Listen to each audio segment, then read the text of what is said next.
Hello everyone, this is Zeeebo and welcome to this AFK journey video. So in this video, we are witnessing a historic moment where a unit gets buffed before their official release. So right here, Celestial Twins Elijah and Lila has been buffed in the Pioneer server itself. So based on the past few days of testing, I'll say these twins, they probably don't live up to the expectations because for those of you guys who don't play AFK Arena, Elijah and Lila, they are pretty broken in the arena side for quite a bit. So they definitely had a little bit of hype, especially by the old time AFK series followers.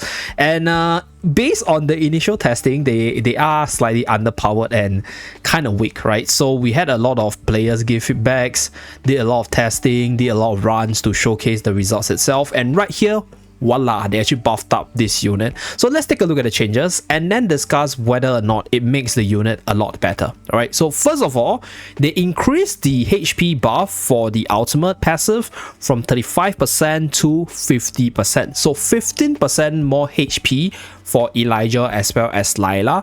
And on top of that, this ultimate gets an 300 initial energy, which allows you to start the ultimate spamming a lot faster, right? So the way this unit works is this unit starts the ultimate, gets the bonus haste, and then goes into the next ultimate casting a lot faster because of the buff from the hero focus as well as the buff from this active over here.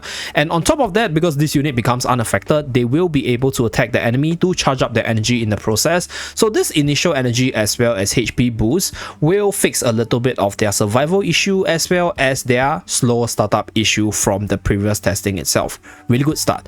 Other than that, they also gave this unit a buff to the Starbound Harmony, which is an EX weapon skill. So they buffed up the vitality bonus of all the allies that are within the bound itself, if they all belong to the same faction. So if you run like 2 units from the Wilders faction linked to Elijah and Lila, you will be able to get more vitality on the allies as well as additional energy gain. So once you level this skill to EX weapon 15, the energy return to allies from each ultimate cast increases from 15% to 20%, making units which are heavily ultimate reliant, like for example Tarsi, a lot better when they are paired with Elijah and Lila here. So that's for the EX weapon chain. And most importantly, I think this is quite big. So this value, the increases for each linked ally stats, is equal to 20% of the higher stats amongst other link allies, right? But cannot exceed 40% of the original stats of Lila and Elijah. This is pretty big, okay? So the previous value for this one was 10%, followed by 25%. So yes, we are not getting double the exit for the original stats, but we are getting double the higher stats compared to the previous unit on each link ally, by the way. So this is like, for example, if you have 2 units linked to them in like the most ideal situation, it's a 40% stat boost from the higher stats itself.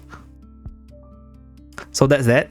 Pretty impressive stuff. So now let us take a look at the post change Elijah and Lila in a few game modes to just see how well they fared there. Okay, so for the AFK stage side, we're gonna use the Tarsi team right here just to showcase the power of the twins, and we're gonna give Lila the overcharge spell for the additional stats as well as the energy charging.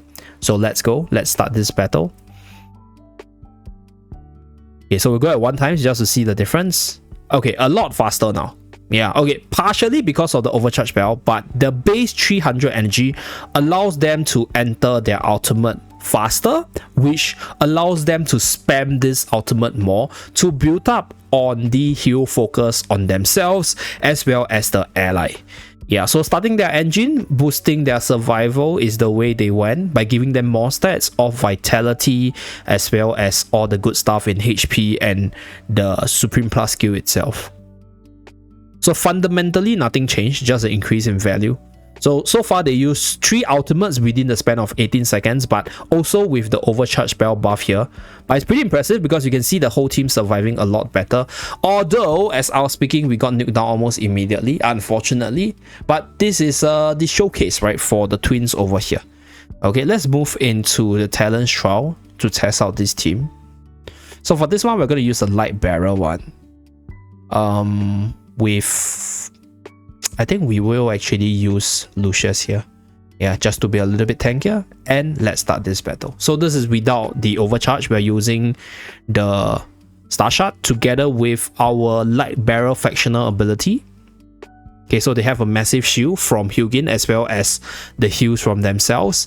And then the energy recovery from the twins to Hugin as well as Rowan allows them to spam their supportive skill for the team, as you guys can see. Yeah, so right now we are protecting the supports with Layla as well as Elijah here. And then from there, they allow the other allies to survive better by giving them shielding, control immunity, energy regen, and then more damage from the ultimate spam. Yeah, should be able to kill this stage, but from the looks of it, it seems like their ultimates is really a lot faster, and that definitely impacted their speed, their pacing, because previously it was just way too slow. Yep, so that's for the AFK stage side. After this battle, we will go into the Dream Realm side just to do a simple comparison of the buffing changes. Yeah, so this is it. Done with this stage. Okay, this enemy is a little bit annoying. It takes quite a bit to down. Okay, but let's just sit through this and enjoy the Disco Tassi. Accelerated Disco Tassi, by the way. So that's that. Okay, we are done with this stage.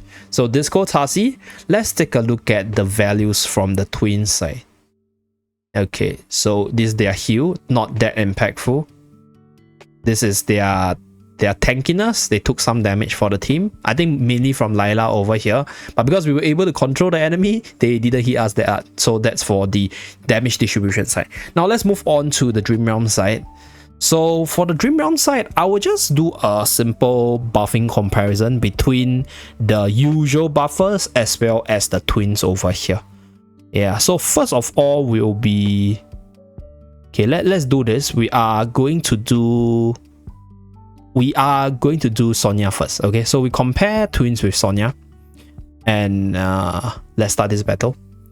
So we'll be using Talin for the massive damage together with the buff from Sonya and damage from OD for Crystal Beetle right here. Okay. First down.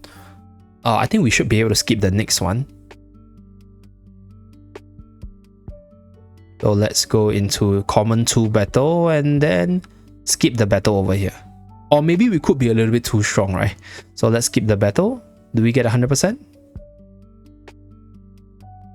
Okay, we managed to kill Common 2 boss as well. So sorry because the boss is a little weak. So let me go into hard. We should be able to see the percentages and the numbers now. Okay, first of all, is the boss hitting really hard?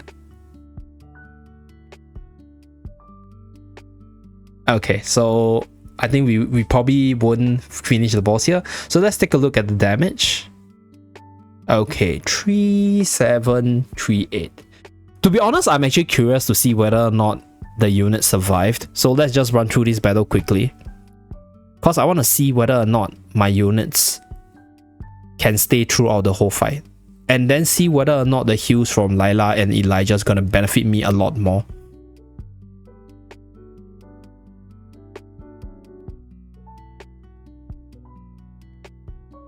Okay, so Smokey died there. So that's the unfortunate part with this artifact. So now we know. Let's move on to Layla and Elijah. So for Layla and Elijah... Okay, to maximize their damage output, we will use them with the Maulers, I guess. Do I want Tassi? But to be really honest, I kind of want Tassi to be buffed up by our Reina here though, to be really honest. So I guess this is fine. To be honest, how about we do this? We do Coco over this. So we put the Maulers here to get the maximum buff, and we have like good survival with Coco in the team with the twins buff. Let's go. Okay, so since we have Coco in the team with the twins, we are able to cycle through Coco's ultimate a lot faster, giving us quite a bit of shielding to prevent the stun from Crystal Beetle right here. Wow, okay, this is incredible. It is really a lot faster now. Like with the buff, to the initial energy, as well as the buff from other units like Smokey's haze buff, etc., as well as the haze buff from the artifact, their ultimate casting is way faster. So now we're just going to see whether or not the damage on OD is increased tremendously after this change. So I think we should have no issue surviving here. So we're just going to skip the battle and compare the damage. Okay, so this is the damage distribution. This is without Talin. Okay, so I guess to a certain extent, right, Talin is actually crucial for even more damage. But this is all this damage in this team over here. This is all this damage in this team over here. So there's quite a bit of increase.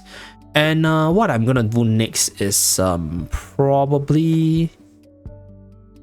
How about... but if we don't feature the units from the same faction, we will lose quite a bit of buffs from Starbound Harmony. Because right now... Is Talin considered a universal? I guess not, right? Should be a celestial hypogean. Okay, how about this? We feature Talin over here and reposition Reina such that we get the full celestial hypogean buff. I think this is possible, and let's start the battle. So this is something that it is pretty much the same as the Tarsi team, but instead of linking the Maulers, we are going with the celestial hypogean. Okay, seems like our Smokey managed to survive. Nice. So we have the heals as well as the energy ball from our twins. Okay, do we still get stunned by the boss? Let's see whether the Earth Spike stuns us. Oh, okay, the burst is definitely there. Okay, so the boss still bursted us. So I think we definitely need Coco's damage reduction or additional defensive tools to survive against that burst. So that's that. We did get busted down, so that's the distribution.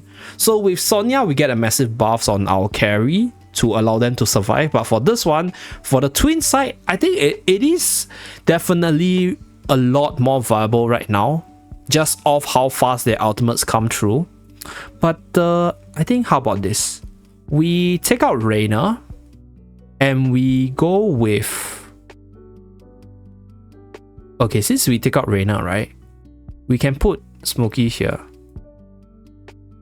And then we can put Coco in the team as well. Yeah, how about us taking out Reina? So we're just gonna go with the Mauler side. Okay, and then see how it performs for us. So with this, we have like 3 supports. So we are taking Reina out for the twins. So Coco's damage reduction should be able to keep our units alive throughout the whole battle. And then with the heals coming out from the twins, we should be able to keep Smokey as well as OD alive. And since we have like 3 healers in the team, I think Talin should be able to keep the HP up. Yep, so we're gonna skip this battle and take a look at the damage. Okay. So this is removing Reina and using our twins instead. Okay, so this one is comparable to this one over here. This one over here. Okay, seems like I think after the change itself, twins definitely has more room to compete with the existing buffers and debuffers. Although they still have some issues with like the positioning as well as the optimization, but definitely a lot better compared to the previous iteration of this unit. So that's it for this video, right? Let me know what you think about this change to Layla and Elijah, and give me ideas of what you guys want me to test if you have certain ideas for the combos of this unit. And I'll see you guys again in my next video. Bye guys!